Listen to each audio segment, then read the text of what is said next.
Commitment is not a feeling. It's not an emotion that comes and goes like motivation. Commitment is a choice you make once, and then you spend every single day defending that choice against everything that tries to make you change your mind. It's easy to be committed on day one, when the vision is clear and the energy is high. The real test begins on day 30 or day 100, when the newness has worn off, the results are slow, and the world has forgotten you even started.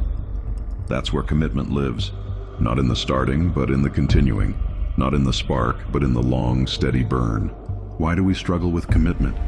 Because we misunderstand its nature. We think commitment is about locking ourselves into a path. But true commitment is not a prison. It's a compass. It doesn't say, you must walk this exact road. It says, you are heading north. There will be mountains, swamps, and detours. But no matter what, you keep your face turned north. Commitment gives you direction, not a rigid script. And with that direction comes a strange, quiet power, the power of patience. When you are truly committed, you are no longer in a hurry. You are not measuring your worth by daily outcomes. You are playing a longer game. You understand that the most valuable things, mastery, trust, strength, legacy, are all forged in the furnace of time and consistent effort. They cannot be rushed. So, what tries to kill your commitment? 3 main assassins. The first is boredom. The glamour fades. The routine sets in. What was once exciting becomes mundane. This is where most people mistake boredom for a sign that they're on the wrong path. They aren't. They've just reached the point where real growth happens below the surface, away from the excitement. The second assassin is isolation.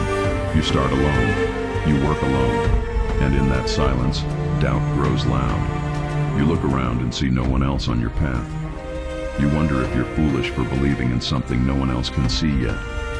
The third, and most powerful, is the specter of alternative lives. The haunting thought of all the other things you could be doing, all the other paths that might be easier, shinier, more validated by others. Your mind becomes a projector showing a highlight reel of roads not taken, making your own path look dim and difficult by comparison.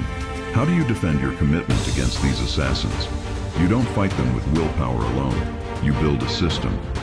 First, you redefine your why.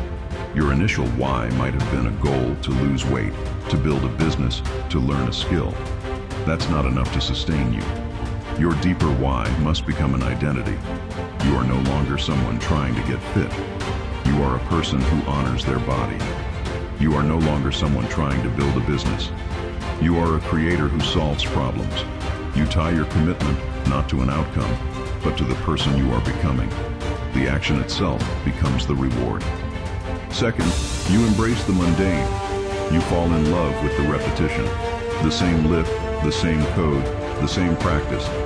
You find the subtle variations, the tiny improvements. You learn that mastery is not a series of breakthroughs, but the obsessive polishing of the basics. You schedule your commitment like an unbreakable appointment with your future self. You don't ask, do I feel like it today? You simply look at the calendar and say, it's time. And third, you build a circle of resonance, not just support. Everyone will support you at the start. You need people who resonate with your journey when it gets hard. Find the few who understand the language of commitment, who won't cheer blindly, but will ask the hard questions, who will remind you of your north when you've been staring at the mud for too long. This isn't a crowd, it's a small, sacred council. Finally, remember this. Commitment is not about never failing. It's about the speed and grace with which you return. You will have off days. You will take wrong turns. The committed person is not the one who never falls. The committed person is the one whose default setting is return to the path. There's no drama, no self-flagellation, just a quiet correction and the next step forward. Look at your hands. They are the tools of your commitment. Look at today. It is the arena. Your future is not created in a single heroic moment. It is woven from the 1,000 unheroic, unseen moments where you chose to stay. When the boredom comes, stay. When the doubt screams, stay. When the world offers you 100 easier ways out, stay. Not with grim determination, but with the peaceful knowing that you are building something that cannot be built any other way. You are not just doing a task, you are keeping a promise to the most important person you will ever know, the person you are deciding to become. Stay committed.